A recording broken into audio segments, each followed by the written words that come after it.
Greetings, YouTube. I don't know if I've ever told this story before, and if I have, I apologize. But if for some reason, right now at this moment, it seems important I share it. Um, a long time ago, I think I was 30, so 22 years ago, I was involved with my ex. We weren't married yet, and we were both very active in a historical group, a medieval historical group. And I was an officer in the local chapter here in New Hampshire, and we would in the summertime frequently go to camping events. I mean, they were hike in the wood camping events. They were, they were car camping. Uh, but it got people out. We were spend the whole weekend with people. We'd set up on a Friday and we'd stay there all weekend. And it usually was a lot of fun. And one particular event we were in, I think we were still in New Hampshire. I'm not positive, but somewhere in New England. And I had been under a great deal of pressure. Um, I worked full time. I was essentially the caretaker for my ex, the main mental health support for my ex. And my ex was suffering from borderline personality disorder, PTSD, anxiety, and depression. And I suffer from anxiety, depression, and PTSD. And at the time, while I was aware I suffered from depression, it was kind of in the background. My depression was particularly good at hiding itself.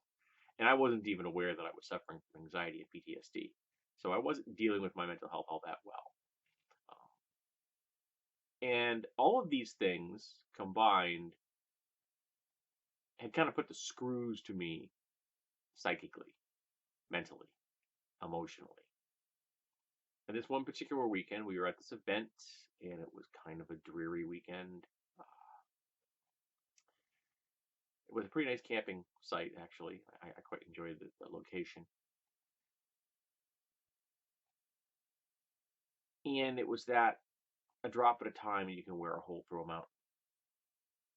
One thing after another, after another, after another. And there was a point where I had like two or three people all talking at me at once. And the pressure just got too much. And something snapped inside my head. And I just stopped talking. And I turned away and I started walking. The first spot I looked at to be alone was too public, too busy.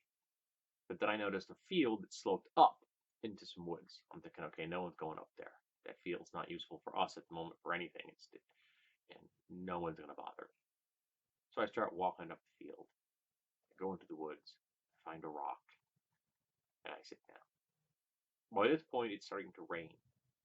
So I'm sitting in the woods on a rock in the rain. And I want you to imagine a switchboard inside your skull.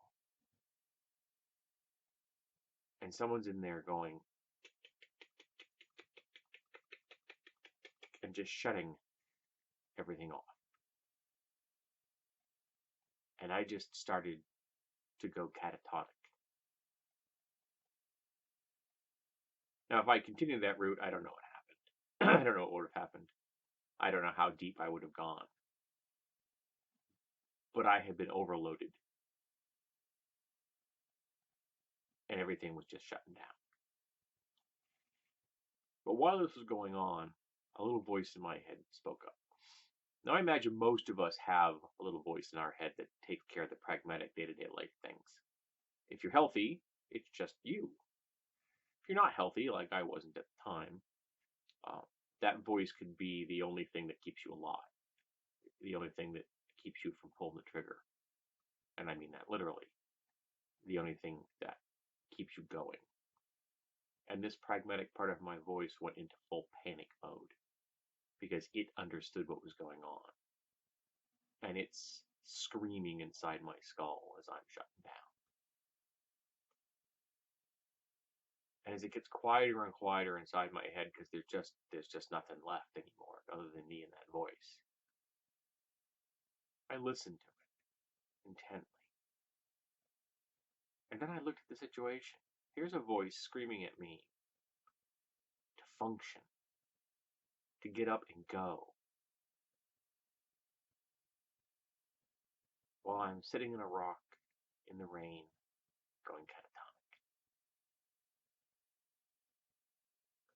And the absurdity of this struck me. And this is when I have my full-blown Joker moment. Because the utter irony and absurdity and insanity of that moment comes to the fore. And I start to laugh. Real quiet and slow at first. But then I start to laugh. And I don't have control of it. And that little voice screams louder because it knows this is not a good thing. And the more frantic that voice gets, the louder and harder I laugh. And then I get up. It was like being pulled by strings like a puppet. And I start walking back to camp, laughing all the time. And I start to pass people. Now stop and think about this. I'm a big dude wearing a blade, because I always wore a blade when I was at events, laughing maniacally, literally laughing maniacally, in a full-blown Joker moment. I finally make it back to my particular campsite, where my clan chief Angus is, and he sees me. And he walks up, and he looks at me, and he starts to laugh too, because he thinks this must be something funny. Now, Angus is younger than me by a good 12, 14 years, and isn't the deepest individual in the universe. But at some point in that laughter, it might have been a few minutes of it, he realizes I'm not in control. And he's looking at me, and he starts to cry. And he's laughing, and he's crying, and he says, I don't know what to do.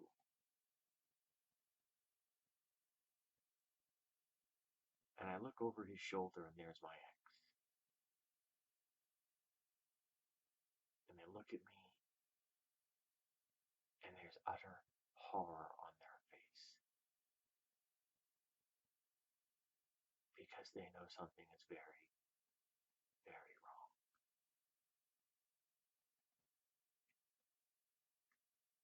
And that pragmatic voice inside my skull grabs a hold of that and lets me see what happens if there's no one to take care of my ex. And I stop laughing.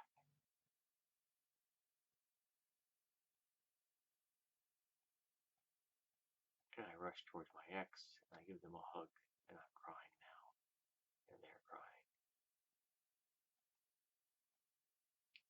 And the rest of the weekend's a bit of a blur. But for that span of time, and I don't know how long it was, I can't tell you that.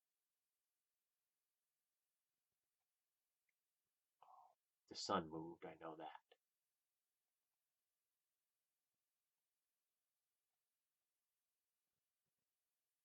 I was utterly insane. I was gone. I was lost.